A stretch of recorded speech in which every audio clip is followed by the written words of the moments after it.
Hello प्यारे दोस्तों, मैं आपका दोस्त शिवम गुप्ता आपके अपने YouTube online platform Alexa learning point में आपका हार्दिक स्वागत अभिनंदन करता हूं। आज जो हमारा डिस्कशन रहेगा वो चाइल्ड डेवलपमेंट एंड पेडागॉजी के चैप्टर शिक्षा मनोविज्ञान का अर्थ व उपयोगिता, जिसमें हमने बात की थी कि विकास को डिस्कस करेंगे, लेकिन उससे पहले हम यहाँ पे डिस्कस करेंगे शिक्षा मनोविज्ञान का अर्थ व उपयोगिता। इसको रिलेट करना बहुत आवश्यक है क्योंकि इससे हम सीखते हैं कि शिक्षा मनोविज्ञान हमें क्या सिखाता है। साइकोलॉजी जो यहाँ कहीं ना कहीं रिलेट करता है चाइल्ड डेवलपमेंट एंड पेडागॉजी में, तो यहाँ पे शिक्षा मनोविज्ञान का अर्थ व उपयोगिता, इसका इंपॉर्टेंस क्या है और इसका मीनिंग क्या है, इसको थोड़ा यहाँ पे हम समझते हैं। देखते हैं क्या कहा गया। क्रो एंड क्रो जो कि हमारे एक मनोवैज्ञानिक रहे हैं, इन्होंने कहा है कि शिक्षा मनोविज्ञान व्यवहारिक विज्ञान है। कैसा विज्ञान है? व्यवहारिक, मतलब द साइंस ऑफ बिहेवियर। इन्होंने कहा व्यवहारिक विज्ञान है क्योंकि मानव व्यवहार के संबंध में, जो मानव का व्यवहार है उसके संबंध में वैज्ञानिक विधि के सिद्धांतों, जो प्रिंसिपल्स रहे हैं, वह तथ्यों के अनुसार, जो फैक्ट्स रहे हैं उनके अनुसार सीखने की व्याख्या करता है, उसको एक्सप्लेन करता है। किसको? कि वैज्ञानिक विधि के सिद्धांतों व तथ्यों के अनुसार सीखने की व्याख्या करता है। कौन? शिक्षा मनोविज्ञान। तो इसमें हम देखते हैं शिक्षा मनोविज्ञान को यहाँ दो पार्ट्स में हमने डिवाइड किया है, एक शिक्षा और साइकोलॉजी, मतलब मनोविज्ञान। शिक्षा का शाब्दिक अर्थ शिक्ष धातु से बना है। शिक्षा का मतलब होता है, शिक्ष जो बना है वो शिक्ष धातु से बना है, और शिक्ष का मतलब होता है सीखना। शिक्ष का मतलब होता है सीखना। यहाँ जो शिक्षा बना हुआ है इसमें हमारा प्रत्यय जुड़ा हुआ है, और प्रत्यय कौन सा जुड़ा हुआ है? आप प्रत्यय जुड़ा हुआ है, तब ये क्या बना है? शिक्षा बना है। क्या बना है? शिक्षा बना है। तो एजुकेशन, इसको देखते हैं महात्मा गांधी ने। महात्मा गांधी ने शिक्षा की परिभाषा क्या बताई है? महात्मा गांधी ने शिक्षा के बारे में बताया कि शिक्षा से मेरा तात्पर्य, मतलब मेरा आशय यह है कि बालक या मनुष्य के शरीर, मस्तिष्क तथा आत्मा के सर्वोत्तम विकास की अभिव्यक्ति से है।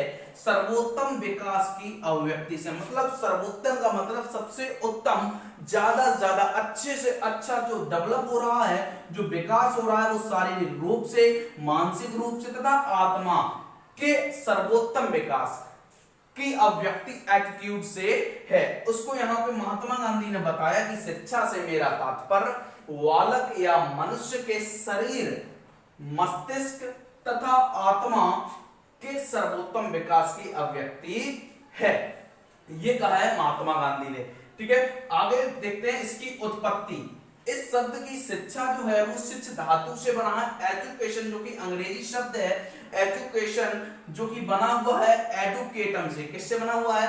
एडुकेटम। एडुकेटम एक लैटिन भाषा का शब्द है, एडुकेटम, जिसका मतलब होता है अंदर से बाहर निकालना। मतलब हम कह सकते हैं अंधकार से उजाले की तरफ जाना, हम कह सकते हैं ज्ञान, अज्ञान से ज्ञान की ओर जाना, हम कह सकते हैं अपरिपक्व से परिपक्वता की ओर बढ़ना। एडुकेटम का मतलब होता है अंदर से बाहर निकलना। आगे लिखा है ये जो दूसरा शब्द है इसी से रिलेट करके है एडुकेयर, जिसका मतलब होता है आगे बढ़ाना, किसी भी चीज को आगे बढ़ाना, डेवलप करना। फिर है एडुशेयर। एडुशेयर का मतलब होता है विकसित करना। क्या होता है? विकसित करना। तो शिक्षा, एजुकेशन वो है। महात्मा गांधी ने इस डेफिनेशन को कहा कि शिक्षा से मेरा तात्पर्य, मेरा आशय बालक या मनुष्य के शरीर, मस्तिष्क तथा आत्मा के सर्वोत्तम विकास की अभिव्यक्ति से है। उत्पत्ति, एजुकेशन जो कि लैटिन अंग्रेजी शब्द है, लैटिन भाषा, एडुकेटम से बना हुआ है। एडुकेटम का मतलब अंदर से बाहर निकलना।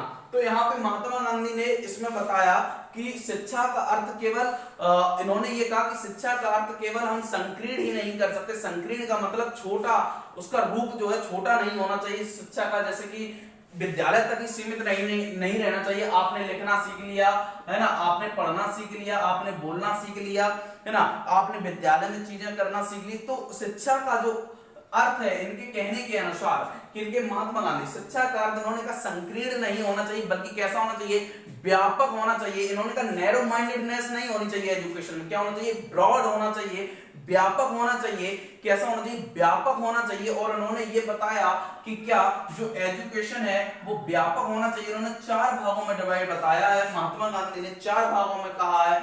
एक हमारा क्या है, मानसिक विकास, एक हमारा है मानसिक विकास, एंड सेकंड जो हमारा है भावात्मक विकास, क्रियात्मक विकास, और हमारा शारीरिक विकास।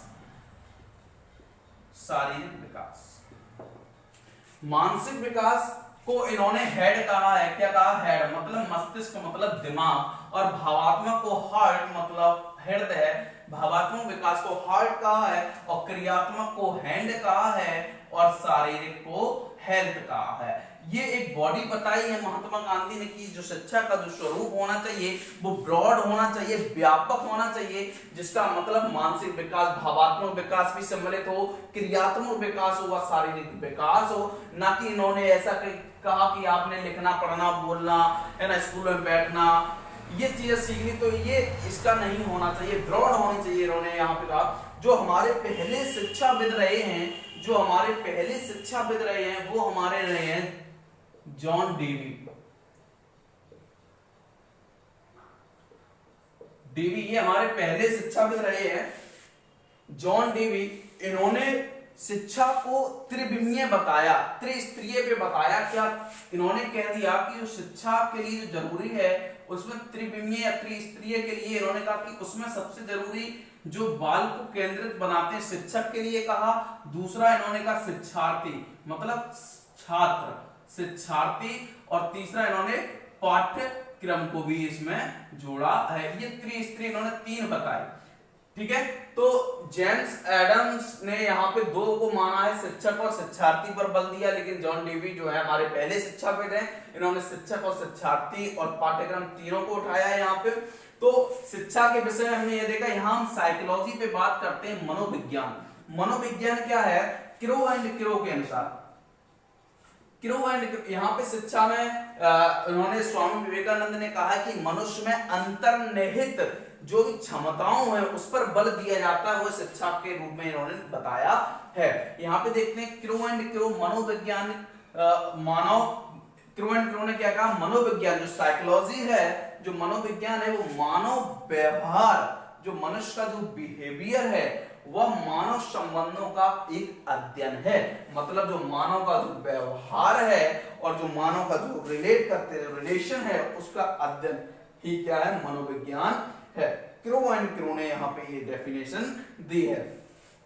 और यहाँ पे जो स्किनर ने बताया कि जो मनुष्य में जो सीखने और सिखाने का संबंध, अधिगम करने का संबंध ही मनोविज्ञान है। इस शब्द की जो उत्पत्ति हुई है, साइकोलॉजी जो शब्द है इसकी उत्पत्ति हुई है, इसको अगर हम 2 भागों में तोड़ते हैं तो साइकी प्लस लोगोस।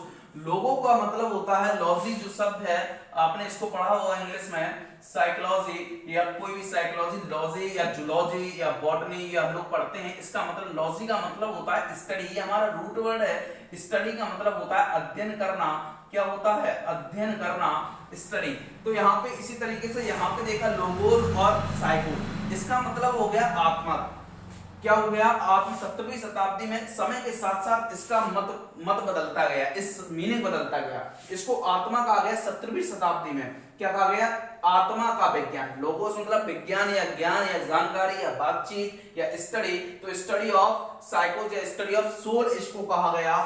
तो इसको आत्मा का विज्ञान कहा गया 17वीं शताब्दी में। कब कहा गया, 17वीं शताब्दी में। इसके जो आदि जनक, मनोविज्ञान के आदि जनक जो हम कह सकते हैं, सबसे पहले जनक, आदि जनक अरस्तु को माना गया है। किसको माना गया है, अरस्तु को माना गया है। और आधुनिक मनोविज्ञान, आधुनिक मनोविज्ञान के जनक जो हैं वो विलियम वुंट हैं। क्या है, विलियम वुंट, जिन्होंने अपनी पहली प्रयोगशाला जर्मनी के जिनपिंग शहर में स्थापित की थी। ठीक है, यहाँ पे अमेरिका में लेकिन किसको माना गया है, विलियम जेम्स को माना गया है। लेकिन विश्व स्तरीय पे विलियम वुंट को क्या माना गया है, आधुनिक मनोविज्ञान के जनक माने गए हैं। कौन, विलियम बुंट। धीरे धीरे इसकी परिभाषा बदलती गई। अभी इसको आत्मा का विज्ञान कहा गया था, साइंस ऑफ सोल। फिर इसको बाद में कहा जाने लगा, आज के समय में कहा जा रहा है behaviour of the science of behaviour, है ना, व्यवहार का विज्ञान। बाद में चेतना का विज्ञान कहा गया इसके बाद। तो इसको आगे हम डिस्कस करेंगे भी। तो आधुनिक मनोविज्ञान मतलब विलियम बुंट को यहाँ पे कहा गया साइकोलॉजी में।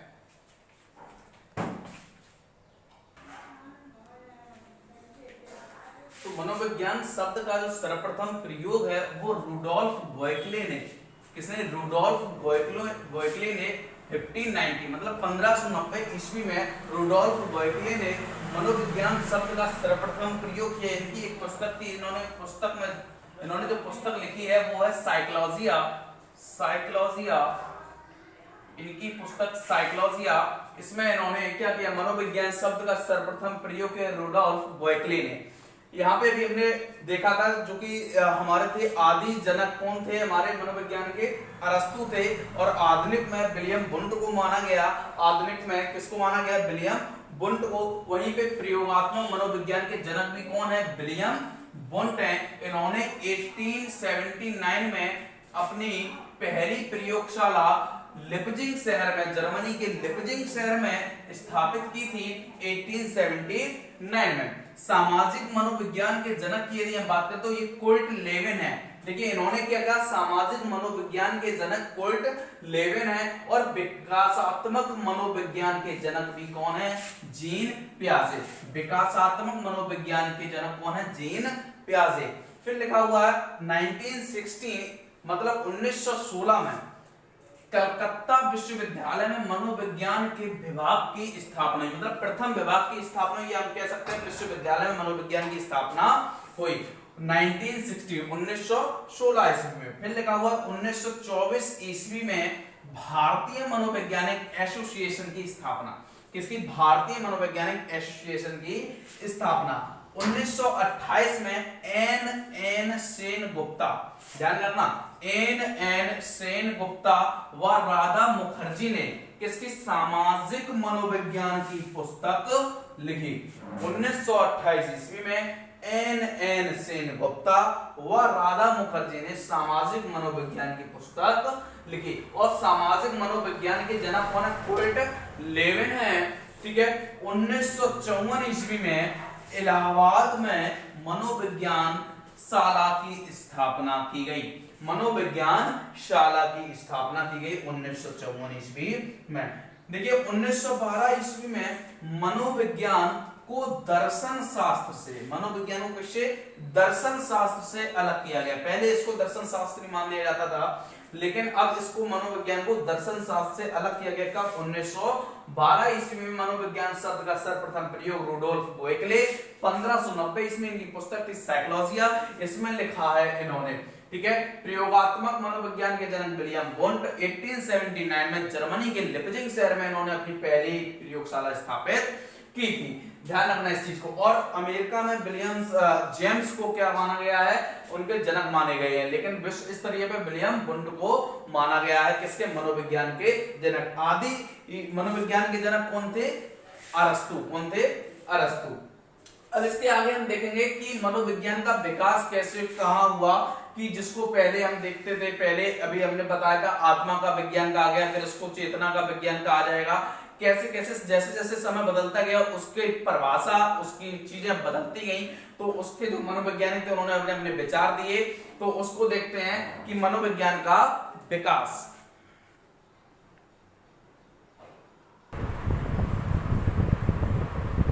अब इसमें हम देख रहे हैं मनोविज्ञान का विकास, कि मनोविज्ञान का विकास कैसे हुआ। अभी जो हमने देखा था, जिसको साइकोलॉजी को दो भागों में तोड़ा था हमने, एक साइकोपैथोलॉजी मतलब आत्मा का विज्ञान कहा गया था। क्या कहा गया था, आत्मा का विज्ञान मतलब द साइंस ऑफ सोल। क्या कहा गया, साइंस ऑफ सोल, जिसको प्लेटो ने बताया, अरस्तु ने बताया, डेकार्ट ने यहाँ पे बताया।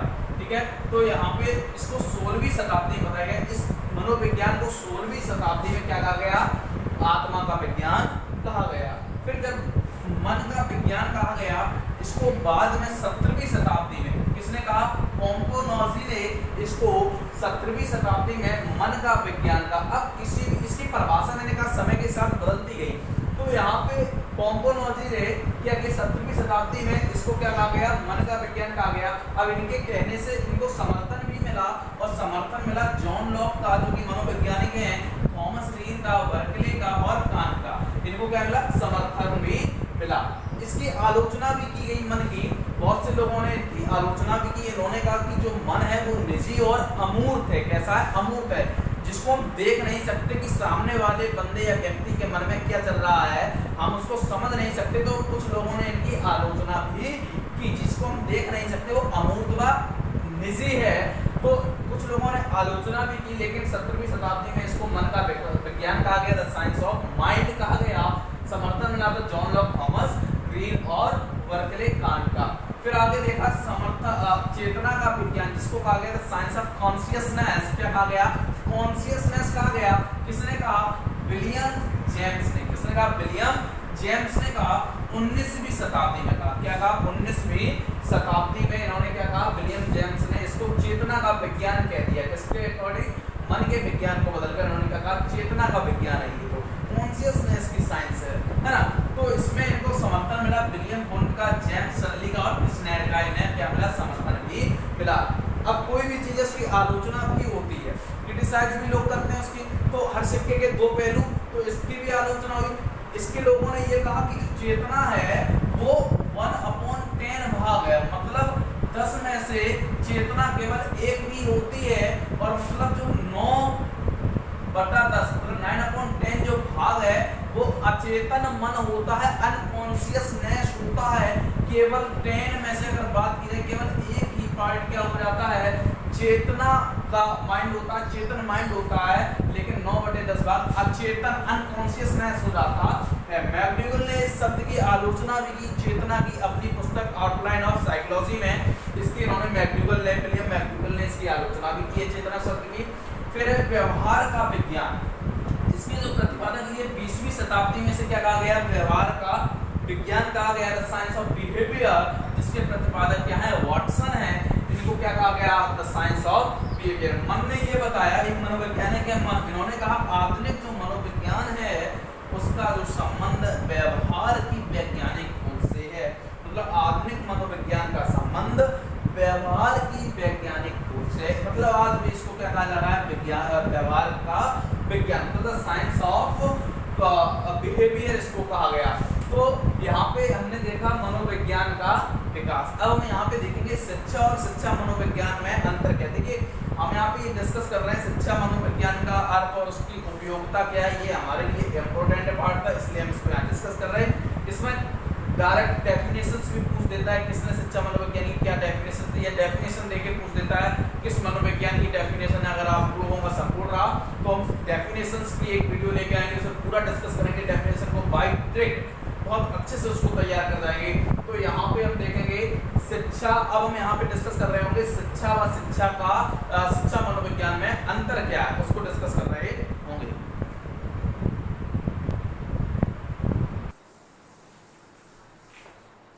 शिक्षा व मनोविज्ञान में अंतर। तो शिक्षा व मनोविज्ञान में अंतर क्या है कि जो शिक्षा, जो एजुकेशन है वो एक व्यापक है, ब्रॉड है। क्या क्षेत्र है, कैसा क्षेत्र है, व्यापक है।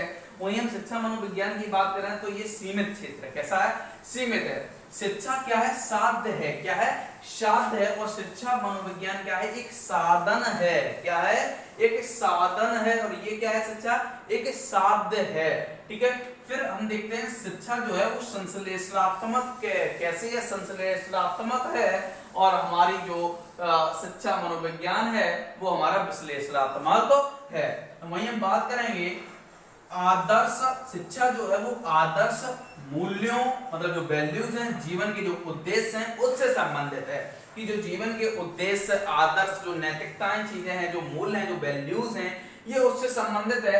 और शिक्षा मनोविज्ञान जो है वो इन चीजों को प्राप्त करने में सहायता करता है। कैसा करता है, सहायक है। मतलब क्या है, सहायक। वहीं शिक्षा एक सामाजिक प्रक्रिया, कैसी प्रक्रिया है, सामाजिक प्रक्रिया। Education is a social process. कैसी है, सामाजिक प्रक्रिया है।